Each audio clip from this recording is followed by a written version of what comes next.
We are going to do a test because I'm like, oh man, if we're going to be doing these daily rich life check-ins, then I want the lights, camera, action, mic. Don't call it a comeback. I've been here for years.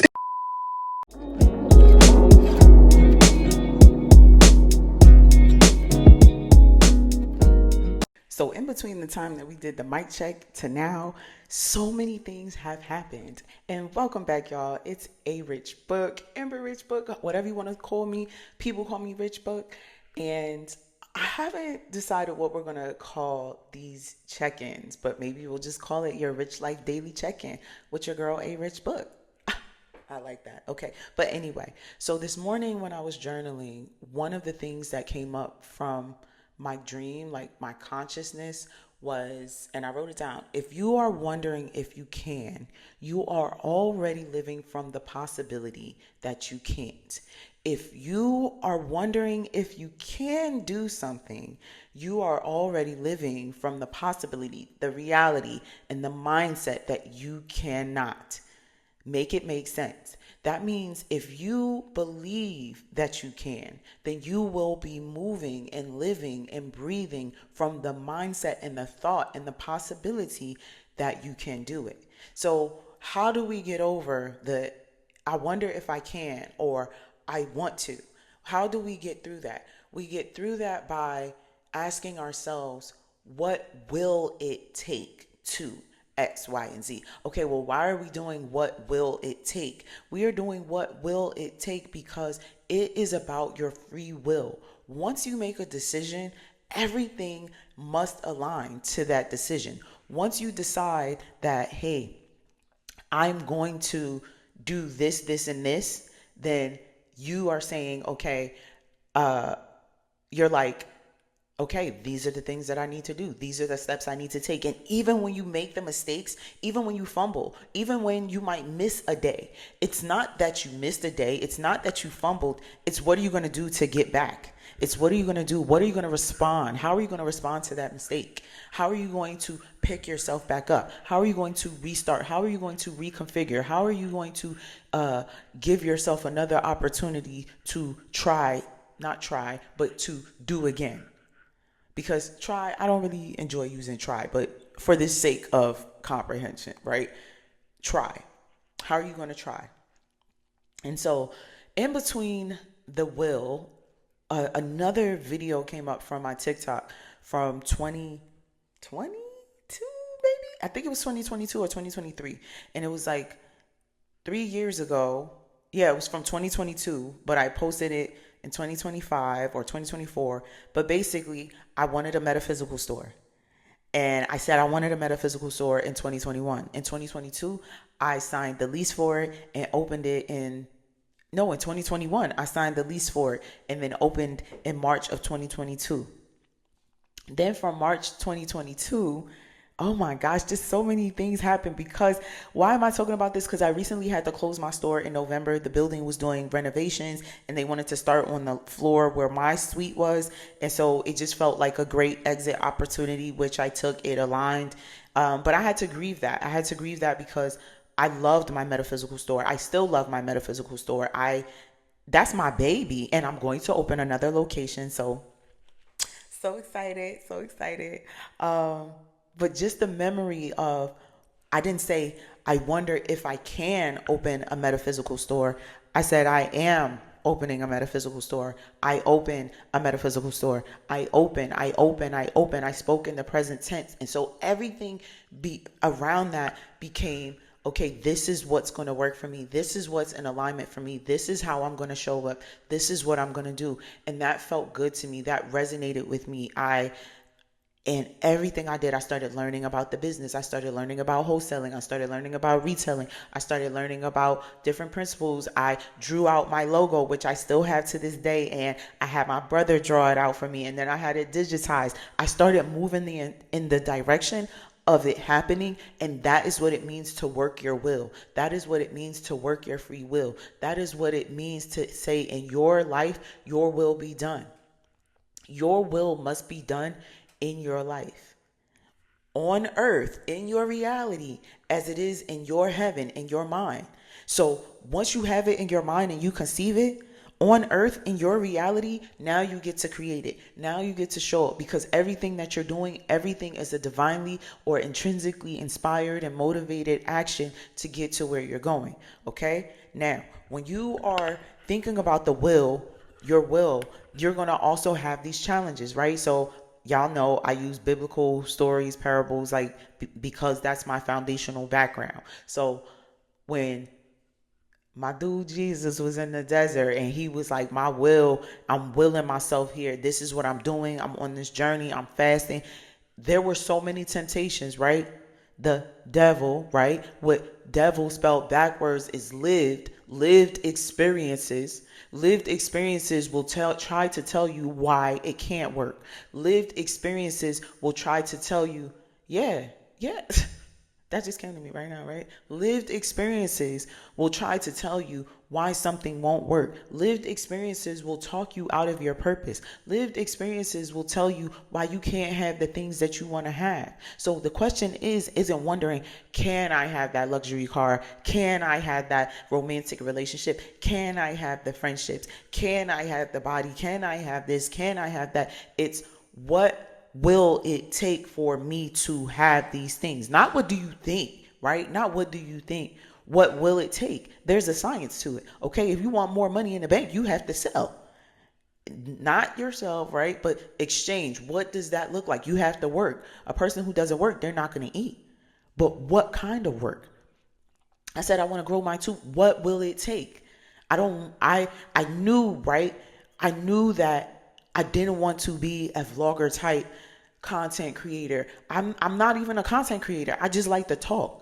I just like to talk. I just like to talk. I just like to share. I just like to drop insights. So what will it take? It takes for me showing up every day and doing this rich life check-in. It takes for me to check in with myself and be honest with myself about what I want. I don't want to be a content creator, a fitness creator. I just want to show up and live my life and share my insights and love on the people that are in my collective. I want to share my divine downloads. I sell my digital products to those who are aligned. I like offering things for free because spirit is in abundance, y'all. Spirit is in abundance, which is why that freebie, the identity fracture finder, it is 40 something pages for you to take your time to go through, to see where are the gaps, asking yourself these questions, guiding yourself through the understanding, getting deep, getting real within yourself. And why is this important? Because this morning, like I said, right between me doing a mic check and coming on to record this video, I was on my threads and I saw this woman that said, "Oh, I just auditioned for a Pilates studio and got hired on the spot." And so as I'm like, congrats. One of the comments that showed up was from an old best friend, like an ex-best friend from years ago. And the irony of this is that she's fit, she's fabulous. I loved her, she loved me, but our lives started going on two different trajectories. One, when I got married, then two, which is all these different things, but whatever. And I remember I hired her to be my trainer. I'm like paying her like virtual, but then I was getting discouraged because life was happening. Life was happening to me and I didn't know how to articulate it. And so I was going through this phase of being this reliable, loyal friend, this always available, this nice, this kind, this never bickering or going back and forth with my friends type person. And that's no different than in romantic relationships where you're so attached, you're so anxiously attached, you don't want to do anything to mess it up and X, Y, and Z. And my pendulum swung all the way to the other side where I was like, how dare somebody tell me that I don't love my kids because I'm overweight? How dare somebody tell me that I don't love my kids because of X, Y, and Z when they don't know what the F I got going on? Here it is, somebody who is provided for by their partner, or they have someone they're going through life with and they have a stronger family unit that they can go home with. They don't have to have their own place or anything. But I'm a single mom of 3. I have my own house. I'm trying to figure shit out. I'm building shit. So life dynamics are different. And so sometimes when people look at us, even people that love us, they want the best for us, but the best for us is based on their personal perspective, how they navigate through life, how they show up in the world. It's not that And then the other thing is you not trusting yourself. You trusting them and their insight more than you're trusting yourself about your own life that you're living. So that is where it comes self-sacrificing, right? So I remember a couple of years back, another mutual friend was like, oh yeah, such and such told me like you just cut her off. You just blocked her on everything and you just went no contact. And I'm like, yeah, well, people can't tell me that I don't love my kids. And it was crazy because I'm like, how you going like anybody that know me know that my kids know. Somebody sneeze on you, somebody look at you crazy. What? I'm on their eyes. What? I don't play about my kids. I think when they say like mother bear, mother lioness, like, oh yeah, I'm deadly. Like what? I'm dangerous. Like what? Like what? I don't care who it is. My kids know. I don't care who it is. I don't care who it is. I don't care. But it felt like that type of attack on me without someone. I didn't feel the compassion. I didn't feel the care. And so it was, while others may project on us based on their life perspective and experiences, we will receive and interpret things based on our life experiences and perspectives and perceptions as well. And so I had to go on this deep healing of my heart and my mind, of being secure within myself, because my body had changed because of having children, but I was also never really fit. I was never really whatever. But now, baby, now the gym, Pilates, yoga, your wellness, I'm finna be 100 years old looking just like this. I told people I am done aging. Like this is it. This is it. I'm done aging, bro. This is the biohack. The biohack is, are you done? I'm done. I'm done aging, yo. I'm literally done. And so I'm literally done aging, which is so funny to me because I'm 103 right now. Like, be for real. And so the reflection that I had was, I'm like, wow, she's so beautiful. I'm so happy for her. Like, life looks like it's going well and amazing in her world and her reality. That is a healed perspective. And it also looked like, for me, forgiving myself for being so hard on myself and on her. Forgiving myself for behaving in ways that I didn't know how to correct or navigate these situations. But much like our romantic relationships, they are meant to teach us. Much like our family relationships, these experiences are meant to teach us about how to navigate through life, how to get that balance, how to invest in ourselves, how to get that flow, how to next level. And what it looks like in somebody else's world is not going to look like what it is in your world, because of who you are and who you're showing up as and who you want to be. Again, there's no right or wrong to any of this, right? So I said, I used to be a bad friend because I thought I was a good friend. I thought being loyal, I thought being present, I thought having their back, I thought being dependent, I thought always being available meant that I was a good friend. No, it was a dependency that I was creating. And so when I felt like people were no longer dependable or no longer available, I felt like they were abandoning me. And when that's not even the truth.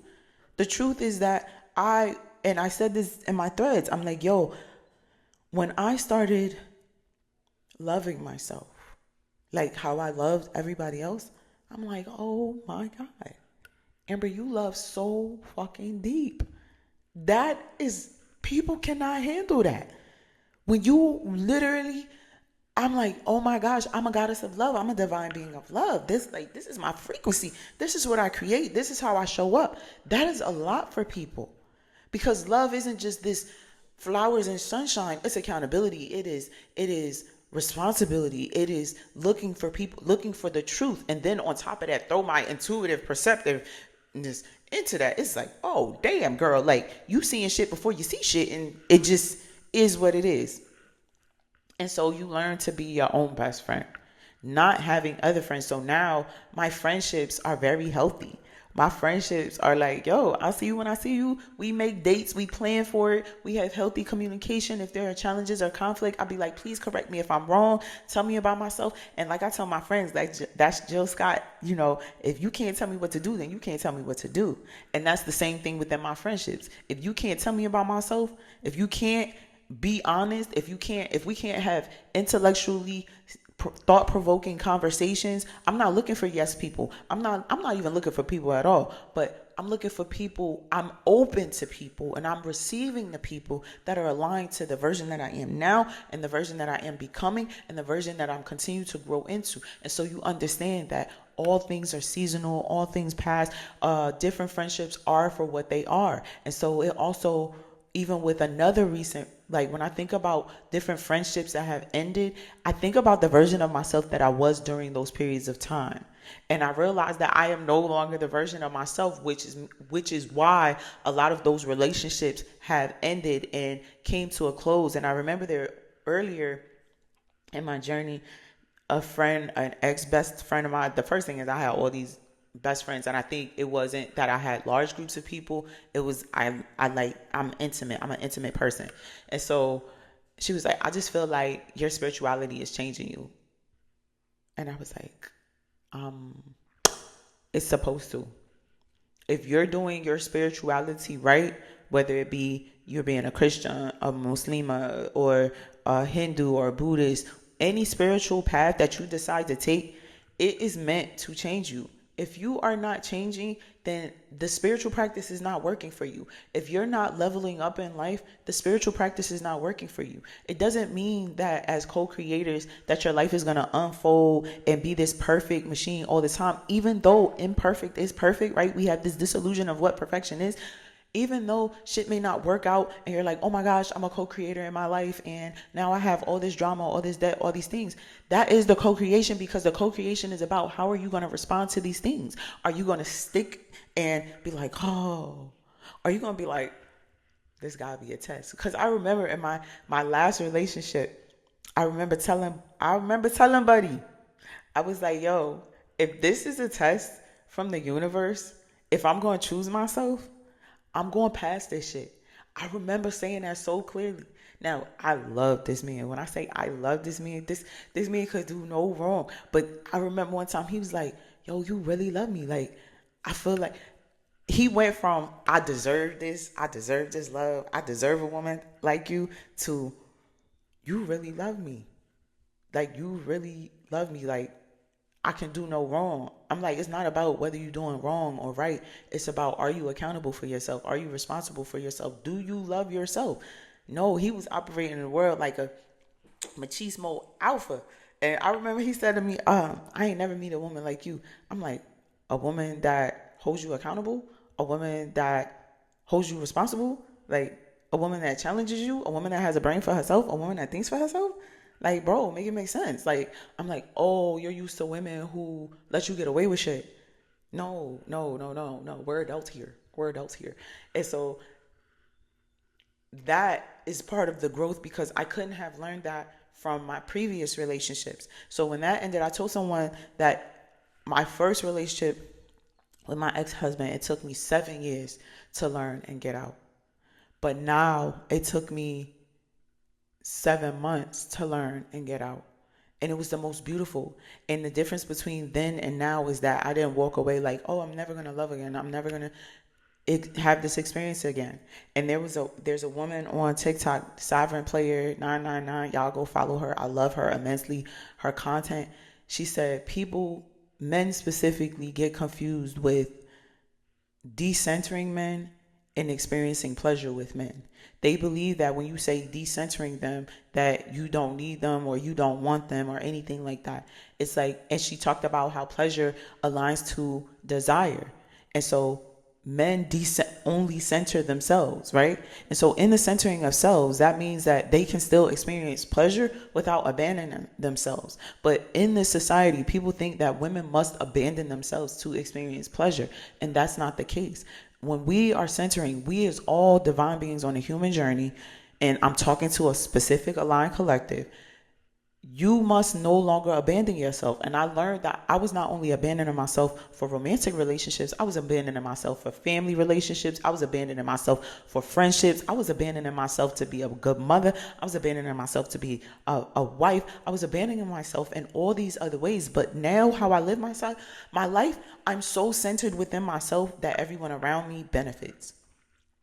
I'm so centered within myself that everyone around me, in my sphere, in my reality, benefits, because there's always something for me to learn. Even as I'm growing and becoming, I shared on my threads last week that I made 2 new friends, y'all. I made 2 new friends at 2 different gyms. And one of my new friends, right? I felt like I made friends, like my second grader. She was like, "Oh, I just went up." I said, "You made a friend today? What you do?" She's like, "Well, I just went up to her and I was like, I saw her over here by herself and I was like, do you want to be friends?" And she was like, "Yeah." And so now we're friends. So like that was my, like, that was the experience, and it was so dope. She was so kind, such good vibes, such good energy, and sovereign women. Like, I love a woman who thinks for herself. I love a woman who puts herself first. So I'm talking to mom, I'm like, yeah, I'm like, girl, I love you. Like, I walked away telling her I love her. And so I'm like, yeah, I really want to get me I want a Porsche. I'm like, that's my next car. Don't be a Porsche, whatever, a Porsche, right? Because we on the phone right now. We on the phone. Like, that's what this YouTube channel is. This is our rich life check-in, right? So I'm like, I want a Porsche. She was like, you want a Porsche? She was like, I drive a Porsche. I said, so here I am being and becoming. That means that I am reaching my frequency and my vibration where my friends is luxurious. Like, I love it. And so then the next day when I was at the other gym, I met another woman who, she's a doctor of physical therapy. I was like, we were both walking into the locker room, but it was like we were going to get there at the same time. So she just stepped to the side. She was like, girl, you go ahead. And so I was like, okay, sometimes I be to myself, right? I just love myself so much. I be rocking with myself. So I don't be talking to nobody. I just be like, but then I was like, wow, I was like, her fit is so fitting. I was like, she's so beautiful. And so I was like, girl, your body is tea. I said, you are so beautiful. And I hope you have a great workout. And she was like, oh, thank you. So now we chopping it up on where she got the set from. She's telling me about her yoga and her yoga practice. And I was telling her, oh, I'm in yoga teacher training. So now we building a rapport and we follow each other on social media now. And then as I was leaving, I said, girl, it was so great talking to you. She was like, she just opened her arms to hug me. And at first I was like, being from Jersey, I'm in the South, y'all. Like, what the fuck? But then I was like, Amber, this is love. This is the abundance of love. The abundance of love does not absolve people, even myself, from our human emotions, our human experiences. It's just the fact that we get to live in the abundance, and we're so used to pain. We're so used to being down and out. We're so used to the challenges. We're so used to shit not going our way. We're so used to betrayal. We're so used to hateration. We're so used to envy. We're so used to jealousy. We're so used to these things that when we say we want this refreshing, love-filled experience, it feels unachievable. It feels inaccessible. So y'all, look, we at 22 minutes. Y'all know I like to keep these check-ins at least 20 minutes max. If you aren't already, make sure you get on the email list, www.arichbook.com. When you do that, you get the freebie Thoughts to Affirmation. Also, the Identity Fracture Finder is down there under Rich Life Resources, somewhere in Rich Life Resources, but that is a freebie also. And then the Identity Reclamation Toolkit is going to be released soon, so get it now at the founding price, $49.99, because after that, once I release it, once I drop it, you are going to transform. Not because you don't know what you're doing, but because you're going to have me in your back pocket, coaching you along, guiding you along, rooting you along the journey, because you got this. You already is. You already is. Yeah, you already is, and you already are. So remember this. Don't think, when you are wondering if you can, that means that you are operating from the reality that you can't. So in order to make that can a reality, you must ask yourself, what will it take for X, Y, and Z to exist? And that will is what you will use in alignment for your freedom. That is free will. I love you, love you, love you. Until our next check-in, I'll see you tomorrow.